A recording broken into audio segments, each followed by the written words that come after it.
So we have started chapter 4, and then we had a major hiatus, so we need a little bit of a recap of what this chapter is about and what the main theme is, and then we can get down to what it is that we'll speak about this evening.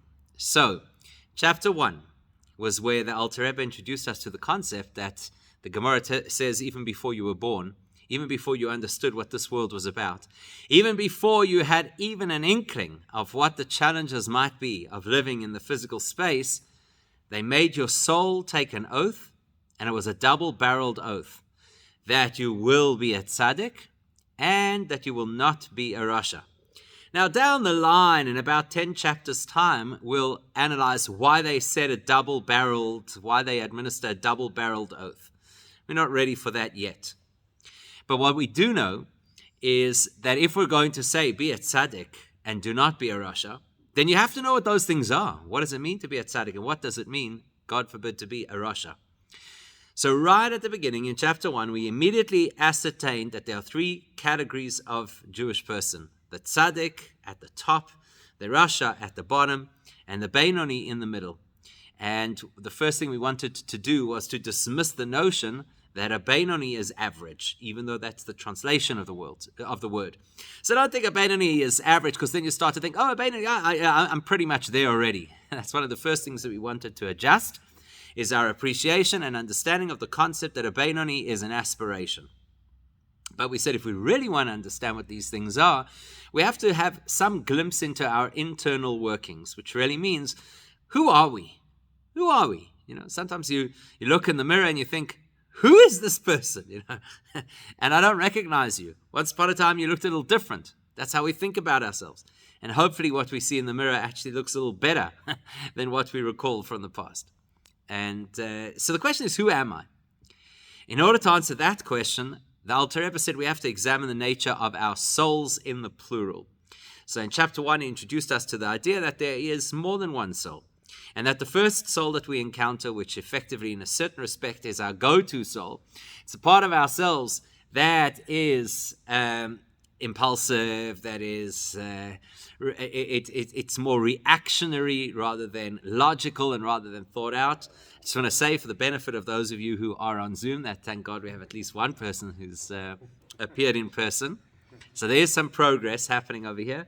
So that means it's on page 14 in the Tanya. So, yeah, exactly. He says people have forgotten what it is to interact in person, which is probably true. So the Alter Rebbe tells us that there are 2 souls. The first soul that we experience we call the Nefesh HaChiyunis, which translates as the animating soul. In other words, it's the part that runs our body. And the other name for it is Nefesh HaBahamis, which means an animal soul.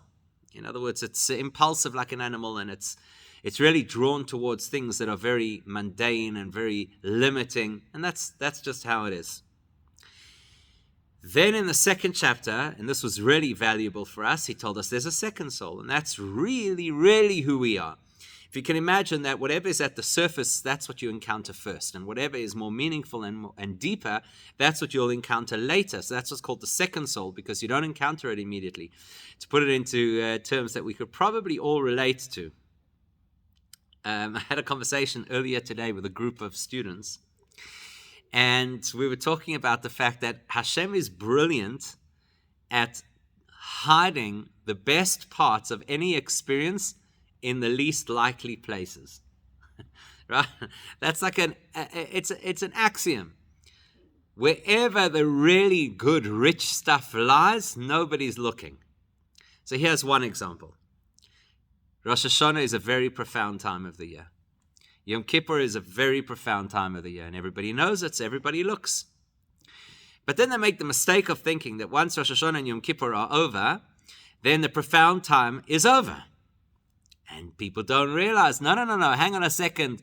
The deepest part is yet to come on Sukkot, and more so on Hoshana Rabbah, and even more so on Shmini Atzeres.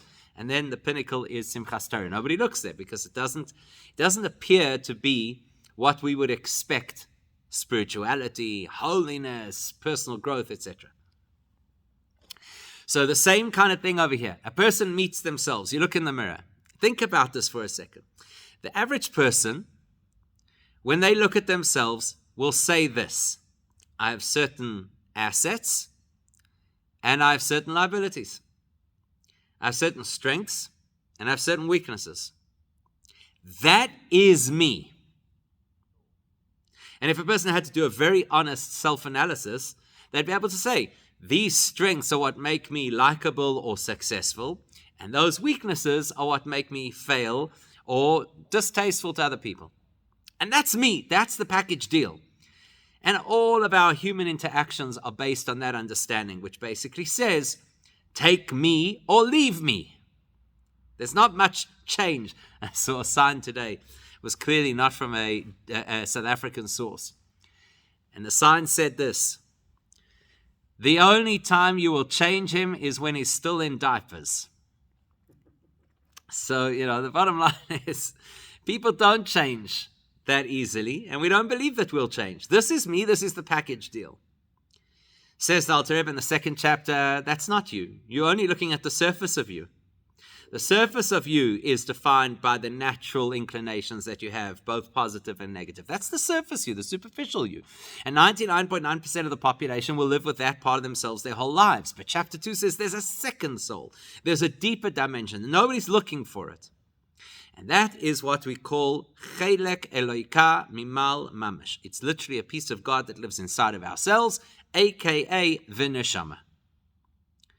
Once we understand this, we appreciate that there's going to be a dynamic, because in a certain sense, we'll probably lean towards the part of us that comes naturally, and in a certain sense, we'll yearn towards the part of ourselves that doesn't come naturally. So there's always going to be tension. And a lot of our decisions are driven by that tension. I feel like I should go this way, but I understand that it's better to go that way. That kind of tension that always happens in our lives. And for that reason, he said it'd be really worthwhile for us to understand how the neshama operates, because that will tell us what our real strength is. Our real strength lies within our neshama, so it's valuable for us to know how the neshama operates. That was the beginning of chapter 3. The neshama operates using a 10 energy system, which reflects the 10 sephiros, the 10 supernal energies that Hashem pumps into the world at every moment in order for existence to continue. That's reflected in the 10 facets of my neshama. That's the operating system of the neshama. It's got 10 facets. Later on in chapter 6, we'll learn that the animal soul has a similar operating system, not identical, obviously, but in a sense similar. And chapter 4, where we are, is where the Alter Rebbe says your neshama could be the most incredible, powerful neshama, directly linked into God, plugged into the mainframe with huge potential and opportunity. But unless you know how to use it, unless you know how to get your neshama to interface and connect with the world, your neshama would be, in a sense, paralyzed. That's this chapter. This is the chapter of garments. This is the chapter of what he calls levushei hanefesh, the clothing of the soul, that there are 3 different abilities that your soul has in order to interact with and influence the world: thought, speech, and action. And seeing as we're talking about the neshama at this point in time, so we're talking about thought, speech, and action of the neshama. So that's thinking about Torah and thinking about God. That's saying words of prayer and saying words of Torah, and that is doing deeds of mitzvahs. Now, at this point in time, what we're understanding is, okay, I get it. So in order for my neshama to speak to the world, it has to have language. And where will it find that language? It will find it in thought, in speech, and action. Those are the interfaces that are available in order to interact with the world. Okay? Thought, speech, action. That's what it is. This evening, we're going to say that's true. And we also learned about the fact that it gives you access to the Torah, and having access to the Torah creates this unbelievable interaction between you and Hashem. But there is something else about the story that we have to examine, which is incredibly important to us. And that's what we're going to be doing this evening. We're going to look at the sustainability of Judaism. Because you could do things, just because you're doing things doesn't necessarily mean that it's a sustainable experience of Judaism. These are the things I do. And the unfortunate reality of people is that very often the things that people do are different to who the person is. So we had a conversation at the other Tanya Shira today, earlier this morning, conversation about people who let other people down because they appear to be frum, but look how they behaved, and look what they said, and they weren't honest in business, etc. So one of the big problems that we face is that just because people do things doesn't necessarily mean that they become what they do. Even though actions are habit forming. That's the reality. Acharei ha'pa'ulos nimshachos alavavos.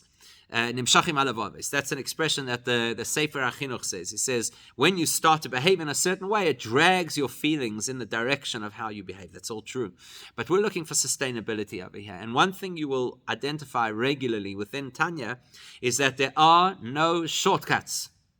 So if you want to have a meaningful, sustainable experience, don't think that there's an app for that. There's no download. No download for the neshama. It takes work and it takes investment, and that's what we're going to look at. By way of introduction to what we're going to speak about this evening, we're going to take the whole of the Jewish experience and split it into two groups. Do's and don'ts. Because that's really what Judaism boils down to. The do's and the don'ts. You could say that the two realities of the do's and the don'ts of Judaism are encapsulated in the first two of the 10 commandments. The first of the 10 commandments is, I am Hashem your God. In other words, that's saying, you need to be committed to me. So if I'm going to tell you to do something, you need to do it. The second is, do not have foreign gods, which basically means, if there's something I tell you not to do, don't go there, because the minute you go there, you're giving power or authority or recognition to something besides me. So those are the two realities of Judaism, the do's and the don'ts. And what's the challenge of being a Jewish person? Those two things. Doing the things that we're supposed to do and avoiding the things that we're not supposed to do. That's a summary of the experience of Judaism. The question is, how do you make it sustainable? And not only how do you make it sustainable in time, because time is one measure, right? It's one measure. Am I still able to keep the commitment alive? That's one measurement. There's another measurement as well, and that is integrity. How much of me is involved in what I'm doing? Is it superficial? So is it, for example, the mechanical wrapping of tefillin that happens every single morning, right? So what happens with the mechanical wrapping of tefillin? Basically, people come along and are so used to putting on tefillin, they can actually do it with their eyes closed. Did you ever have a lecturer that used to sit through the lectures and sleep with your eyes open? Well, I got used to you. There's people in shul every single day who sleep with their eyes open, right? It's easy to get into Fort Knox and strap open. We're all separated. We're all separated. Where's everybody? On Zoom.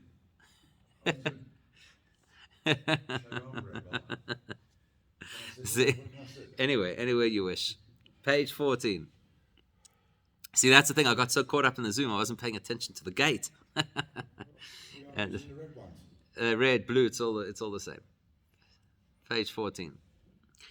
So, I haven't been here before, have I? Have I? So, This section. yeah, it's just different layout. Just a different layout. All right, so what happens? Page? 14. Page 14. 14, 1-4. That's using page numbers at the bottom of the page. So what happens? What happens here is we become mechanical. So I'm doing what I'm supposed to be doing. Does that mean I am really invested in the activity that I'm doing? Not necessarily. Not necessarily. You know, it's like we had an experience once with our daughter. She was in hospital, and they were worried about her, that she was coughing and this and that, but so they sent her for a chest x-ray, and they called in a pulmonologist. And the pulmonologist came along, and he took a look at the x-rays, and he prescribed antibiotics, and he said that she has pneumonia.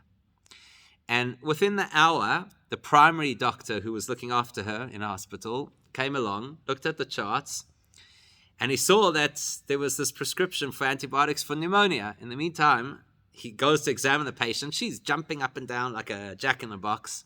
He says, "Does that look like a child with pneumonia to you?" So he was irritated by it. So he says to the nursing staff, he says, "Go tell that other doctor to give the antibiotics to the x-ray." Right? Because the x-ray indicated pneumonia, but you got to look at the patient, right? So sometimes you look at a person, and you look at the person based on what you could see from the outside. It looks like they have X and Y, right? It looks like they have this kind of spiritual connection or that kind of spiritual activity. Don't look at the charts. Look at the person. Who is the person? That's the real, who's the person? So therefore, when we talk about sustainability, it's not just over the course of time. Sustainability is a feature of how much of me is involved in the particular occasion, the particular activity. And that's what we're trying to establish over here. Okay, so that's this part of the conversation. So now, if you are looking in the actual Tanya book, better make sure, there we go. So if you're looking at the Tanya book, it's on page 14, and it is 2, 4, 6, 8, 9 lines from the bottom of the page, from the top of the page, and it's just after the full stop. If you're looking at the screen, it's the third line just after the full stop. Because previously what he told us is that when a person engages their intellectual abilities to be able to learn Torah, that is the single most intimate connection that you could create between yourself and God. But we're not just made out of intellect. We already saw that in the previous chapter. We spoke about the fact that there are 10 facets to the neshama. And those 10 facets are grouped into 2 groups. And the first group is intellectual, but there's another group as well. And that second group is what we call Midos. And the direct translation of Midos is measurements. So that's how you create the measurements, the size of the individual. How big is your chesed, right, as an example. And Midos, in a more loose translation, translate into your character traits. Okay, so that's basically Midos. So now let's talk about Midos for a second. In order for a person to have a meaningful relationship with Hashem, one of the key components of a meaningful relationship with Hashem is you have to feel it. If you don't feel it in a personal way, you cannot call it a meaningful connection. Right? Give the antibiotic to the x-ray. In other words, the charts tell me that the relationship is there, but I'm not alive in the relationship. Okay? Here's an example that I think many people could relate to. Let's say that there's a couple who's about to get married.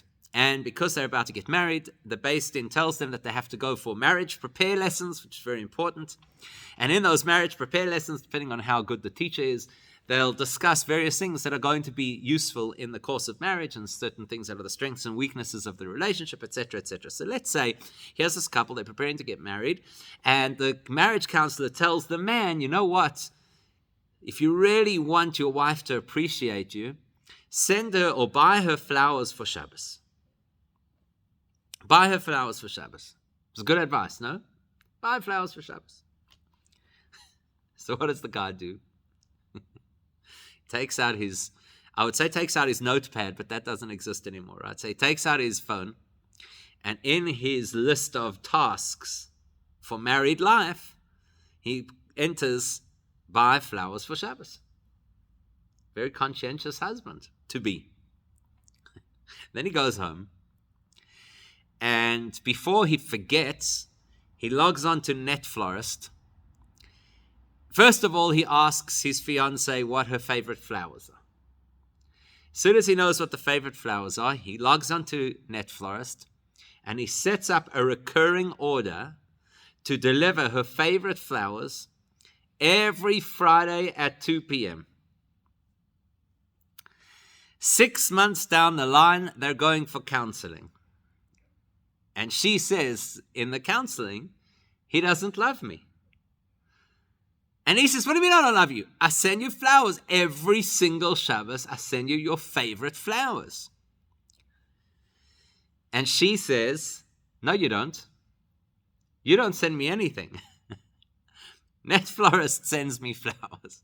And if you really cared about me, every once in a while, you'd mix it up. So maybe instead of flowers, you'd get chocolates.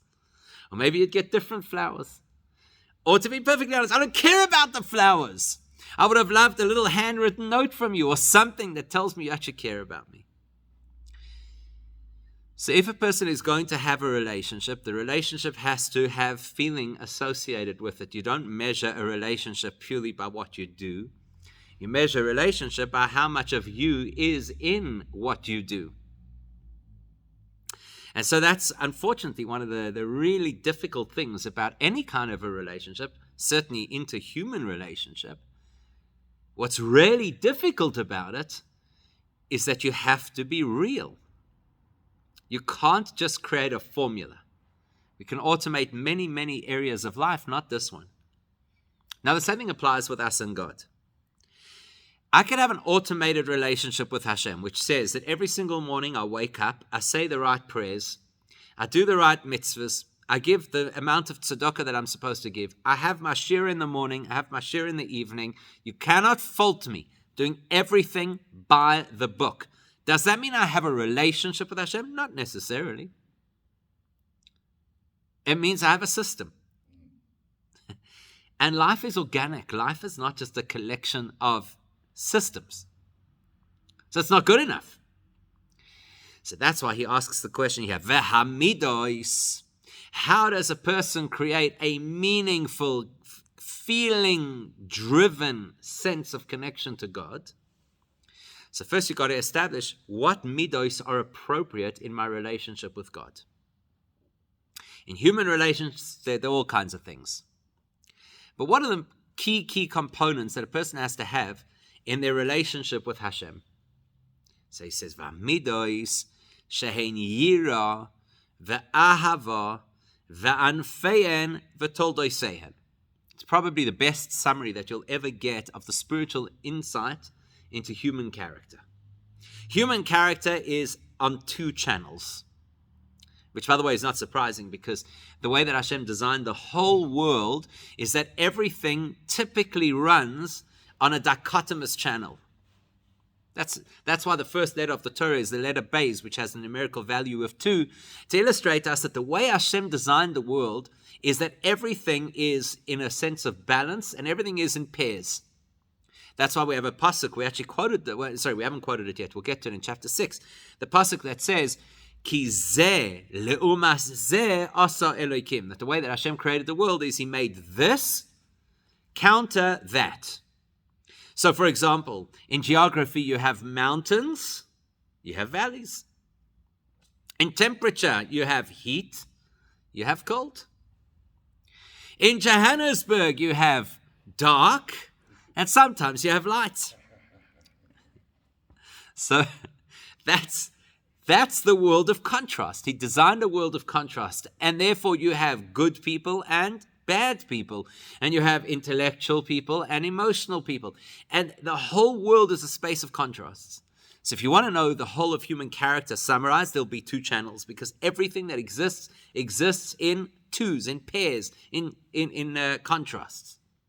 So what are the 2 channels of human experience? Intellect and emotion. The intellectual approach is objective, standoffish, analytical, can be quite cold, can be very decisive, impartial. The emotional response is invested, it's passionate, it's unpredictable, it's very heated. In the world of emotions itself, again you have parallels or contrasts or pairs. What are the 2 pairs? Yira and ahava. Now, in psychology, they call it fight or flight. But actually, in spiritual terms, it doesn't have to be fight. So in spiritual terms, we call it attraction or repulsion. So even fight means I'm drawn towards the opponent because there will be a satisfaction in overcoming my opponent. So there's a certain attraction to this. Flight is, I'm afraid of the situation, and I don't know what's going to happen if I involve myself in the situation. So what I've got to do, I've got to go in the opposite direction. I've got to save myself, get to a place of safety. So I'm repelled from that context, from that environment. Every human emotion will stem from the fight or flight or attraction, repulsion, or in its most mature experience, it's yira and ahava. Everything else will develop from that. So what is yira? In its most simple translation, we'll define it a little differently later in the chapter. What is yira? Fear. Why don't you put your hand on the stove? Why not? No deep intellectual reason. You're afraid of getting burnt. Simple. Yira. It keeps me away from something that's dangerous. Yes? And why Why are there still people who don't want to come to an in-person shir? Because we formed bad habits. That's right. But how did these bad habits start? Why did it start at first? Because we're afraid. I'm afraid. What happens if I'm close to people and chas v'sholem and there's contamination, whatever the case. So fear pulls you away from an experience. Love draws you towards an experience. I love spending time with that person. That's why I'm going to hang out with that person. I love them. I love the way they think. I love the way they care about me. I love the way that they interact. Whatever it is that I love about them makes me want to be in their space, and I'll find an excuse to be in their environment. So that's the tension of the human experience. Ahava draws me towards things that I would like to engage with. Yira pulls me away from or repels me from things that I don't want to be involved in. So if I'm talking about Midos, and at this point, remember, we're talking about the function of the neshama. So everything is in a healthy space and everything is related to spiritual values. Yira will be, at this point, we're still going to develop it further. Yira will be, I'm afraid of doing something spiritually harmful. That's Yira. So I'll stay away. If the Torah tells me don't go there, I'd never go there. In the same way as if my doctor tells me don't go to this place because there's a particular virus or whatever, I won't go to that place. So if the Torah tells me don't go to that restaurant, I would never go to that restaurant. It's toxic. I'm never going there. It's not going to happen. Ahava, that's where I want to be. So Hashem wants me to learn Torah. That's where I want to be. I want to be at a shir. Where else would you want to be? I want to be at a shir. When it's time to daven, that's where I want to be. I want to daven. I want to connect. I want to experience God. I want to talk to God. I want to receive from God, etc. So the two channels of the Midos, of the Nefesh Elokis, of the godly soul, are fear of anything spiritually toxic and love and attraction towards anything that is spiritually meaningful. Ve'anfehen, that then branches out into various expressions of who I am. For example, Ahava, love, means that there's something about, let's use people because it's easier that way. So if I love you, that means there's something about you that makes me want to be around you. I love spending time with you. I love listening to what you have to say. So that draws me to you because of the value that I believe you bring to me. What's a branch of Ahava? Is chesed. Chesed is kindness. Kindness also means that I want to be where you are, but for the exact opposite reason, because I want to give to you. You hear that? So Ahava, love, is I want to be where you are because you're going to give to me. Chesed is a branch of that, which is I want to be where you are because I want to give to you. Gevura is a branch of Yira. What's Yira? Yira is fear. Fear means, get out of here. This is not a place to be. Run for the hills. What's Gevura? Gevura is discipline. That means I'm not there in the first place. It's a branch of Yira. It's the ability to be able to restrict myself from going where it would be unhealthy in the first place. So what... Can it also be, a form of love as well? So now you see, the thing is this. The question is, could Gevura also be a form of love?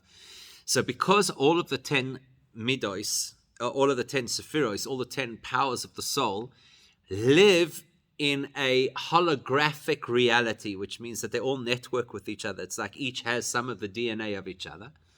So then it is possible and appropriate that sometimes the way to show love is with Gevura, like a parent to a child.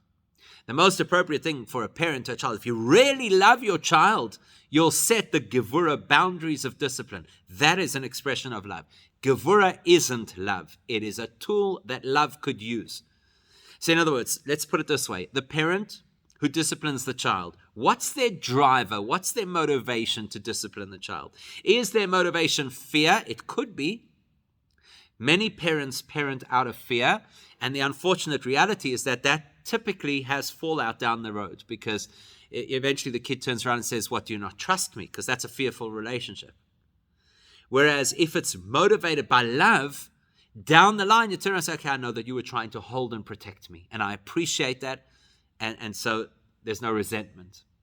So that's important to distinguish. What is the driver and the motivator versus which is the tool that you're using? Okay? So even Gevurah, let's say Gevurah in its purest form, which is a sense of discipline, might very often use the tool of love. So let me discipline you, but I'll do it in such a way that is, soft. It's not going to be, if you dare to step out of line. It could be that I'm going to discipline by saying, look, I trust you and I think that you're a mature individual. So these are the rules, and you and I together, let's work out what the consequences could be. That kind of thing. So the tool is ahava, but the driver is gevurah. Okay? So those are just two examples, one on either side, how chesed is a branch of ahava and how gevurah is a branch of yira. And then you get what is called the toldos. Toldos means the supporting elements that are a step down the line. So, for example, in order for a person to maintain ahava, now this is what they don't tell people loudly enough in the marriage prepare classes, right? What's the most important ingredient of a successful long-term marriage? Not love. Okay? Not love. Love is the most important ingredient to get people to marry in the first place, either because they are in love or because they dream of being in love. Either way, that's what gets them over the threshold. But what keeps a marriage going? Not love. What keeps a marriage going? Trust. Okay, trust. How do you build trust? Respect. How do you build respect? Commitment. Commitment is the single most important ingredient for the longevity of a marriage. I'm committed even when I don't feel the love.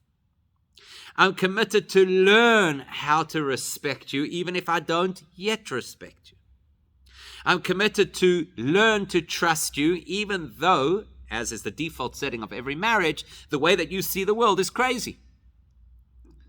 But I commit myself. I'm going to learn how to trust you because guess what? That craziness is what I'm missing in my life.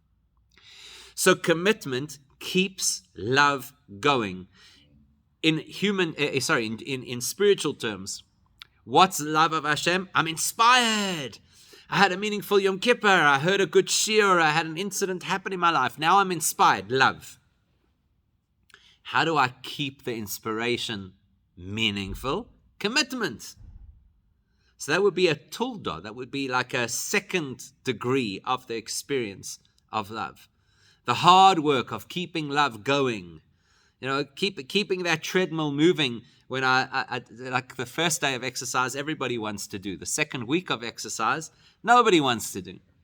So that's when you've got to have commitment to keep this going. And likewise on the other side, Gevurah, which is all about self-discipline and accepting what I should be doing in my life, even if I don't feel like doing it, etc., requires, as its backup, it requires a sense of humility. Because if I'm not humble, why would I accept discipline from an external source? I'm good, I can trust myself, and so on. So all of those, meluvoshois bekiyum hamitzvos b'maaseh uvedibur, in the neshama's experience, all of that range of midah will translate into mitzvahs. So let's put it this way. If a guy sends or buys flowers for his wife every single week, does he love her? We don't know. We don't know.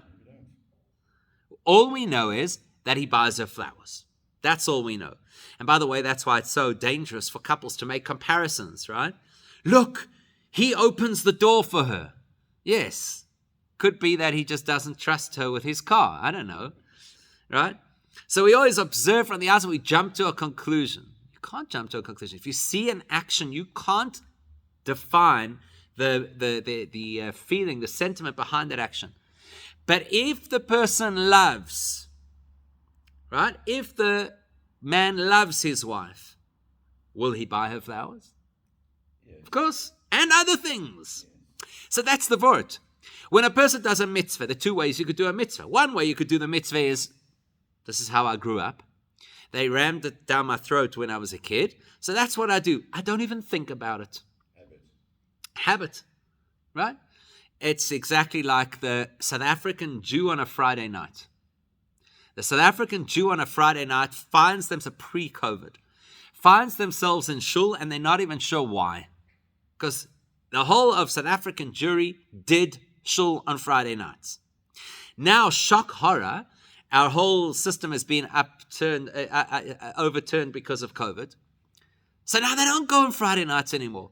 And you could imagine now that the shul system is failing and the Jewish community is falling to pieces. But maybe now they go to Shabbos morning. I don't know. But the point is that just because you do something that you've always done doesn't tell me that you're in the experience. Whereas the other way around, let's say you actually love Hashem, you'll find yourself doing things that you didn't even expect. You'll find yourself doing mitzvahs that are difficult to do. You know, people will say, how do you do that? It's so difficult. It's not difficult. I love it. How does a person get up night after night after night to feed that screaming kid? How do you do it? Because I love the child. That's why. So therefore, he tells us any one of these 10 elements of the nefesh elekis, of the godly soul, won't float around in limbo.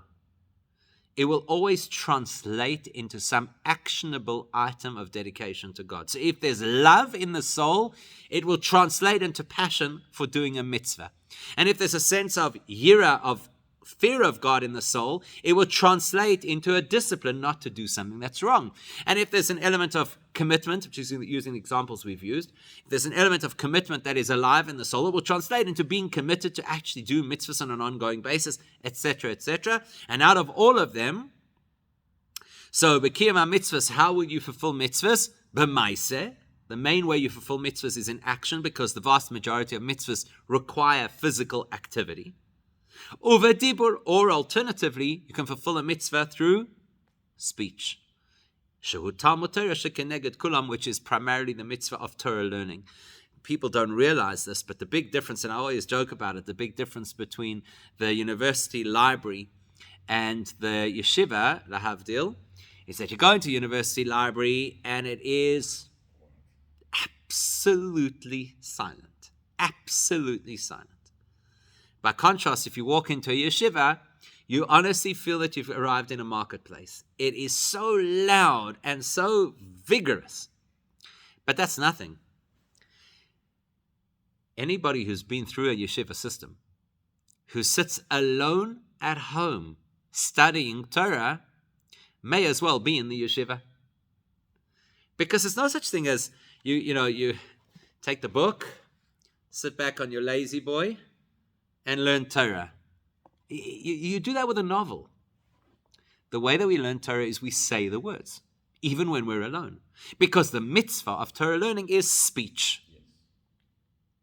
Interesting, most people think the mitzvah of Torah learning is intellect. It isn't. The mitzvah is speech. Intellect is the process that you use in order to understand what's going on. But the mitzvah is speech, to say words of Torah. V'dibarta bam, you should speak of them, as it says in the Shema. So, now he gets to the crux of this point that we're talking about. How is it sustainable? Ki ha'ahava hi shoresh kol ramach mitzvah saseh. There are a total of 248 proactive mitzvahs to fulfill. What is the shoresh, the root, the engine of those 248 mitzvahs? Love of Hashem. Go back to the example. Why does the guy come home with flowers on a Friday? What drives that positive, proactive behavior?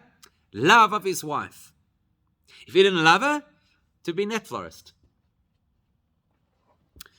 What prompts him to look around, to find an opportunity? I think she'll like this. Let me give it to her. Love. What drives a person to do a mitzvah, a positive? I'm not talking about to avoid a transgression. What drives a person to do a mitzvah? Love of God. Okay, we might debate whether or not you feel consciously that love of God, but that is the reality. The shoresh, the root, just as the root of any tree is beneath the surface, so you don't see it, but it is what causes the whole tree to exist and to grow and to live and to survive. In the same way, the shoresh, the root of why I do a proactive, positive mitzvah in the Torah, whether I see it or not, whether I'm aware of it or not, whether it's completely buried beneath the surface, it doesn't matter. What is the driver of doing a mitzvah? The fact that my neshama loves God. Does my conscious self love God? Not necessarily, but my neshama loves God. That's why I want to do a mitzvah. Couldn't it also just be ego-driven? It could be ego-driven. It's definitely possible. And we're going to talk about the possibility, not now, we'll talk about the possibility of people who do the right thing for the wrong reasons. Much later in Tanya, he talks about it. Put here to do exactly that, to love Hashem. That's its purpose. Exactly. To communicate. Exactly. The neshama is put here. Exactly. The neshama is put here to connect us to God. Yes. Right? That's what it's here for. So anytime it manages to seep through into our consciousness and say, go do this, it's the love of my neshama beneath the surface precipitating this choice which results in that action. Why am I doing a mitzvah? Why did I put on tefillin? Here's a great example, okay? An innocent Jewish person is walking down the street in the middle of Manhattan, and the next thing, they're accosted by these dwarfs with oversized hats that come over to them and say, excuse me, are you Jewish? Would you like to put on tefillin? And they're so overwhelmed by the experience, it's like, okay, fine, I'll put on tefillin. Let's ask ourselves at this point in time, why have they chosen to put on tefillin? Is it because they feel bad for these kids who are out there, pounding the streets? Okay, let's have some rachmanis, maybe. Is it because they just want to get out of there as quickly as possible? Maybe. Is it because of Jewish guilt? Very often, I know from my experience, the classic response, excuse me, would you like to put on tefillin, is, Rabbi, I haven't put on tefillin in so many years. I'm like, I didn't ask you for confession. It's not our way. It's not this religion. We didn't ask you for confession. I was asking you if you'd like to put on tefillin. But the real story, why does the person agree to put on tefillin? Because at that moment, they catch a glimpse, totally subconsciously, of what the neshama really wants. Tefillin is the autograph of Hashem on you. Yes, but the guy on the street doesn't know that. We learn, so we know these things, what the value of tefillin is. But the person on the side, it's not a conscious decision where they go and they do an analysis and they quickly Google what it's all about. There's something about the experience that just ignites a spark in the soul. And that's what he's telling us, that a person needs to know that the driver, the deep-seated motivator for doing any positive mitzvah is that embedded in my system in an inescapable fashion is love of God. Much later on in chapter 18, he'll come back to this and he'll say, what exactly is the nature of this love? How do you access it? Is it available to everybody? We'll talk about that later. Here we're just talking headlines.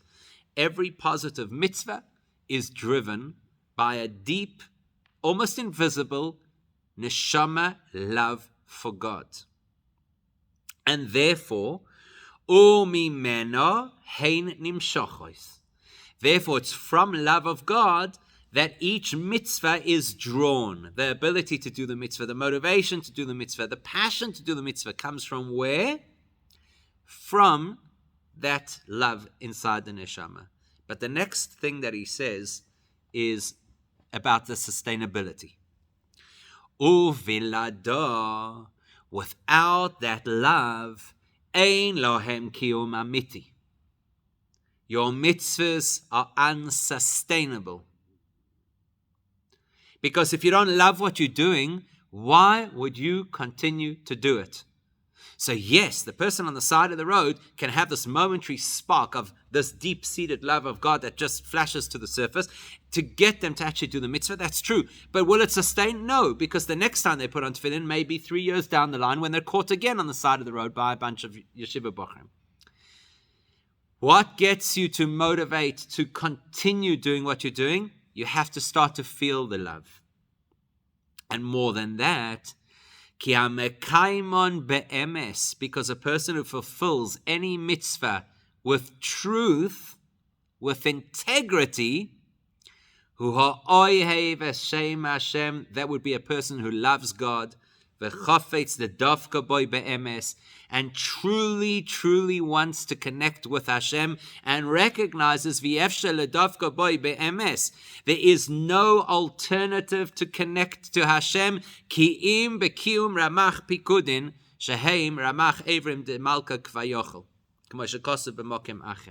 There is no alternative route to connect and plug into Hashem other than to fulfill His mitzvahs.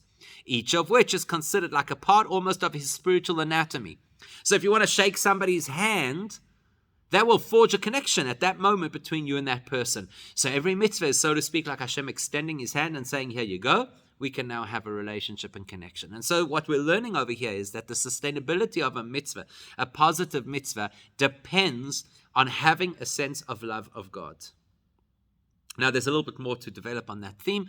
Plus, we have to contrast and compare it to the attribute of yira, of fear, which will translate into avoidance of transgressions.